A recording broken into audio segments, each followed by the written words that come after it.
Welcome to Comics League. I'm Jared, and okay, I wanted to do this video because my video talking about Tom Taylor's travesty on Superman was so popular.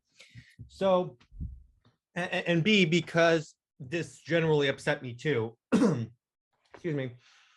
One of the recent things that Marvel's done that has really astounded me is how they've treated Frank Castle, the Punisher, particularly with Jason Aaron, and what he did and what he's doing to Punisher is an absolute travesty, and it demonstrates that he does not understand the Punisher. Neither does Marvel, but I'm going to focus on Jason Aaron. So, going into that issue. So, and I know this is really late. I just wanted to talk about this because generally Marvel doesn't really treat the Punisher right. So, for those that don't know, Frank Castle is a anti-hero. And what he does is he just basically uses a bunch of guns to exact lethal justice. He's basically Red Hood for Marvel. Now, he's the dude that has the skull on his chest. And what's interesting about the way Marvel does this is for the longest time, ever since he became the emblem for the police and military, Marvel's been rapidly trying to do away with that logo. And they kind of changed it into this sort of skullish one that has horns, but it just looks stupid. So, but what Jason Aaron did, so he wrote a story where the Punisher wants to go to, joins up with the Hand, which is basically this assassin cult. And all right, so he's retconning the background of the Punisher so when he was so in this storyline, when Frank Castle was a kid, he had all the stereotypical all of these stereotypical indicators of a mass serial killer. He had a book on the history of beheadings, he had guns everywhere, he apparently had killed someone. So I'm just what and then of course, to top it all off, he has him in a Captain America t-shirt, which that's right there is a political statement if I ever did hear one myself, but it just got really, really weird really fast. So my problem here is a couple fold. Number one, you're associating people that that love their country with mass serial killers. Good job, Jason Aaron. Really good job. And then going on to the origin. Okay, so here's how you know you don't get Punisher. Because so I'm going to reference DC for a second because the point applies. So DC did a book called The Killing Joke, which is basically supposed to give an origin for the Joker. And was the whole story can be whittled down to the expression one bad day. One bad day can push someone over the edge. Now, that same thing applies to the Punisher because his origin is that he was a Marine. He got home from deployment. He's done with the Marine Corps. He's going to live with his family. So then he and his family are having a picnic on the park when they're caught in the crossfire between a gang war. They're caught in a gang war, and Castle's wife and kids are killed. So at that point, and then what he does is he tries to pursue it through the regular justice means, but they fail him because there's always because the criminals use all the loopholes that are in the criminal justice system.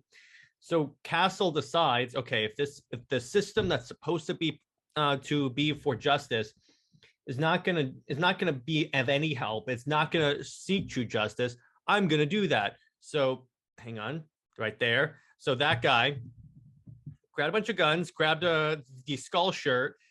In the Thomas Jane movie, the first one, they established that was just a present that his son got him to ward off evil spirits or something like that. So it just looked cool.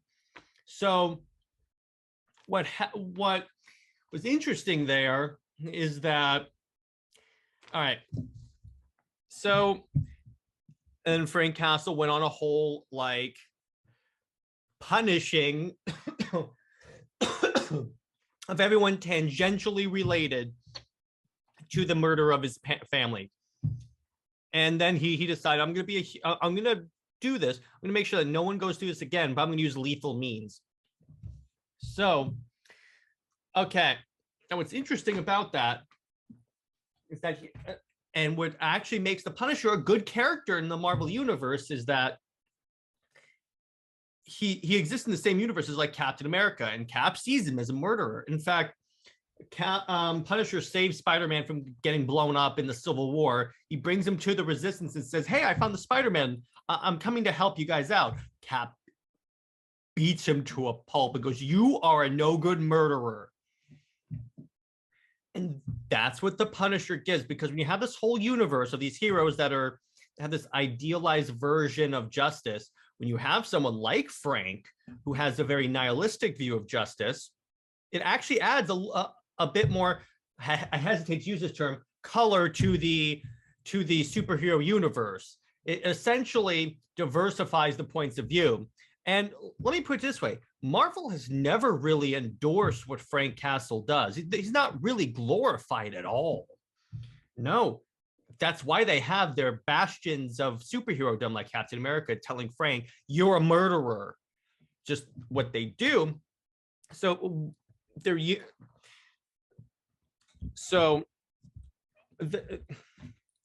that's my point.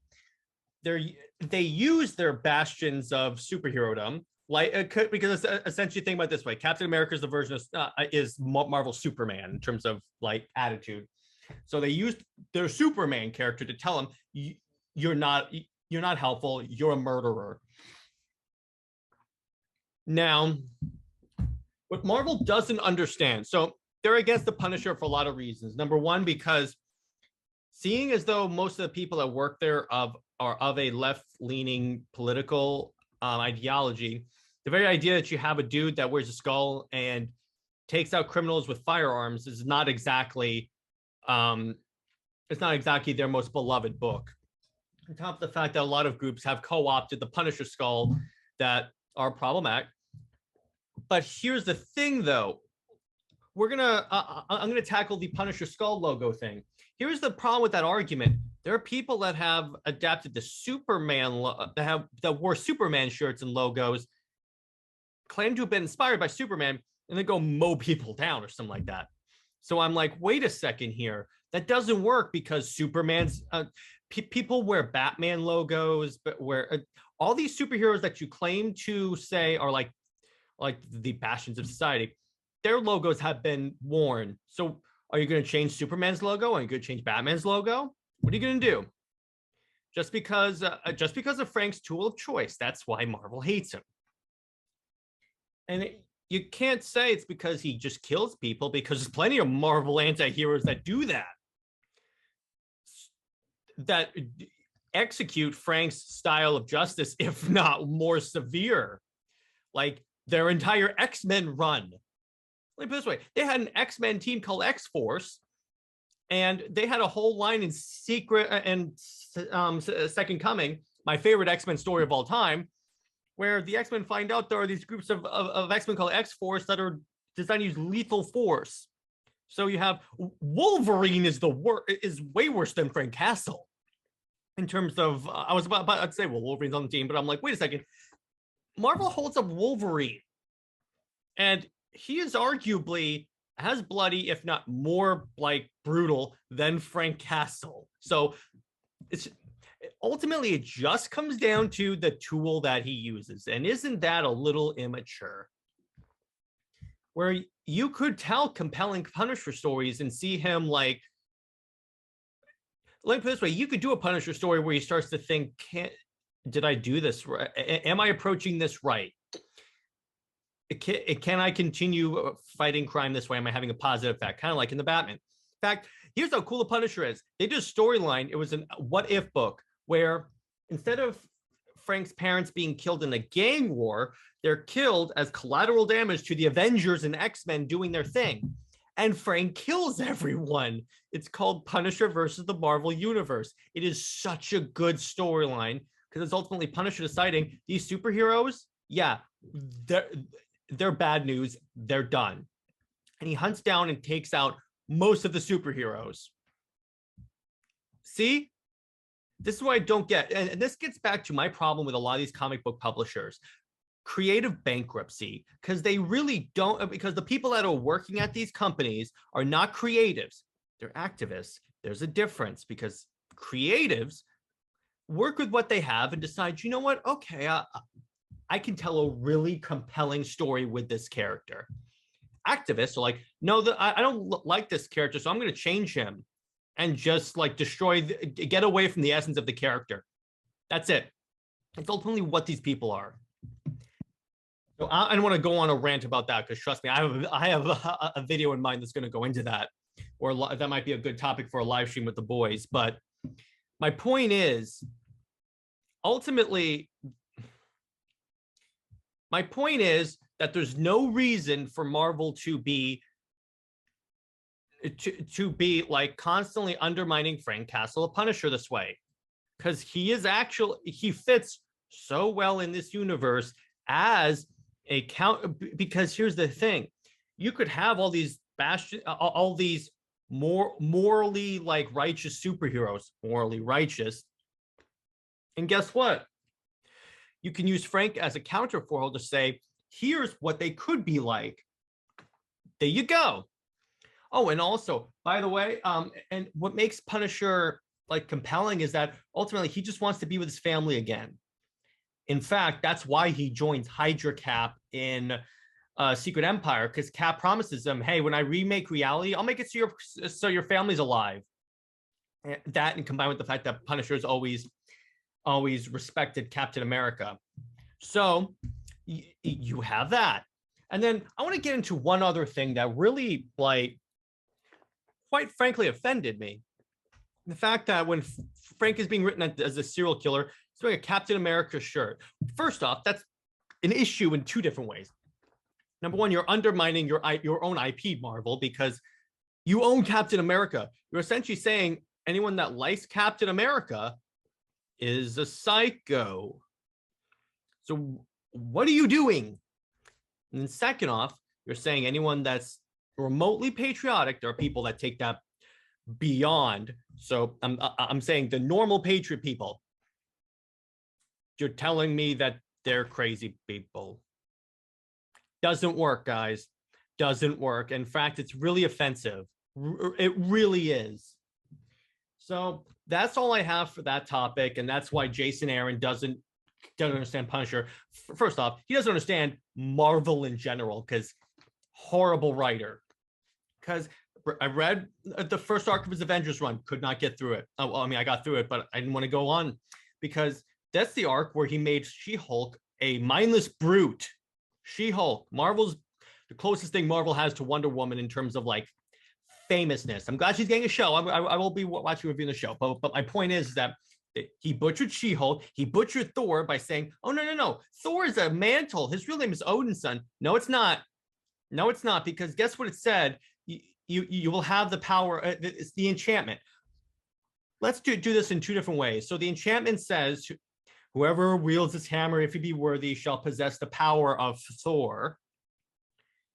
So Thor's one dude. It's not a mantle. It doesn't say that anyone who lifts this hammer shall become Thor. That would be another thing. But no. Second off, I got news for you. So your character is based on Norse mythology. Heavily based. Guess what? Thor was a dude, not a mantle. Do your reading. Do your homework. You don't get to like completely butcher She-Hulk. Okay, dude? So back off. This dude's become the Brian Michael Bendis of Marvel. And guess what? That's not a compliment at all. So anyway, that's where I'm going to leave it.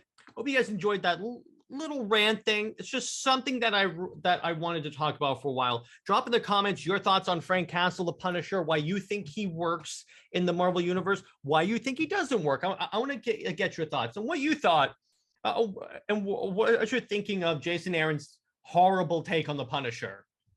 And I know, Max, if you're watching this, this video is for you, buddy. All right. See you guys later. Stay heroic. Bye-bye.